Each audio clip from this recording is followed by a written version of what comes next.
जैसे ही माँ अपनी बेटी की बाहों में मुरझाने लगी, बेटी ने संकल्प लिया कि वह फिर कभी ऐसी नहीं बनेगी जिसे मनचाहे तरीके से मारा जा सके। लड़की धीरे धीरे उठी और उसकी निगाहें सामने खड़ी चालाक महिला पर टिकी रहीं। उसी क्षण उसके हाथ में पकड़ी आग की सलाख उसके क्रोध का उत्तर देने लगी। एक आदेश पर वह हवा में घूमी और उसकी आत्मा शरीर से अलग हो गई। लंबे समय से सील पड़ी जुड़वां तलवारें फिर प्रकट हुईं। उन तलवारों ने पास की हर तलवार को खींच लिया, जिससे एक विशाल श्रृंखला बन गई और लड़की को अपार आध्यात्मिक शक्ति से भर दिया। चालाक महिला अब अपनी कीमत चुकाएगी। लड़की जुड़वां तलवारों से जुड़ी संप्रदाय की गुरु थी। अपने पूर्व प्रेमी के साथ स्नेह बांटने के लिए उसे धोखा मिला। उस आदमी ने उसके भीतर 9 छल्लेदार सुनहरा दाना रोकर उसे मार गिराया। सभी सबूत मिटाने के लिए उसने उसके चेहरे पर तलवार चलाई और उसे रहस्यमयी दर्पण से बाहर फेंक दिया। उसकी महत्वाकांक्षा दिव्य तलवारें पाना और संप्रदाय का एकमात्र नेता बनना था। उसे नहीं पता था कि सील पड़ी तलवारें क्षेत्र के बाहर बर्फ के तहखाने में छिपी थीं, जो गुरु के रक्त की एक बूंद का इंतजार कर रही थीं। वे जमीन से फटकर निकलीं, आग की सलाख में बदल गईं और उसके सामने प्रकट हुईं। कोई नहीं जानता था कि वह कितने समय बेहोश रही, जब तक संप्रदाय के एक महिला ने उसे नहीं पाया और अपनी बेटी की तरह पाला। 3 साल तक लड़की बिना स्मृति के निम्न स्तरीय शिष्या रही। एक दिन संप्रदाय की चालाक महिला ने माँ पर चोरी का झूठा आरोप लगाकर बेरहमी से पिटाई का आदेश दिया। लड़की ने विरोध किया, पर चालाक महिला ने अपने पद का सहारा लेते हुए उनको अपमानित किया। उसने माँ को निर्वस्त्र कर तलाशी लेने का आदेश दिया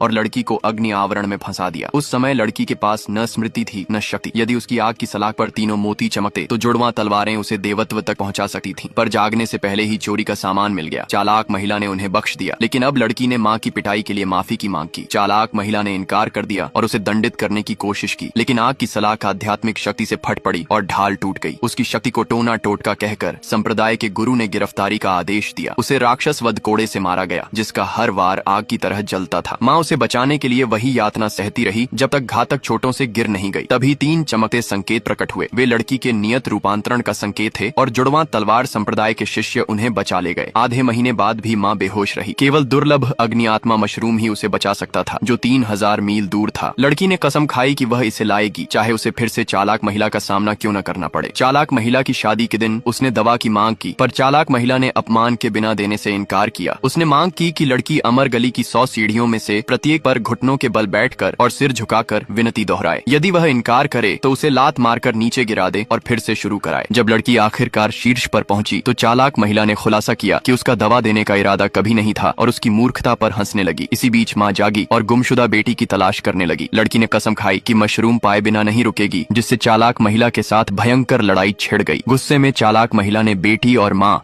दोनों को मारने की कोशिश की, यहाँ तक कि उन पर अपनी योजनाएं बर्बाद करने का आरोप भी लगाया। उसने घोषणा किया कि नैतिकता मूर्खों के लिए एक भ्रम है और मृत्यु ही लड़की का भाग्य है।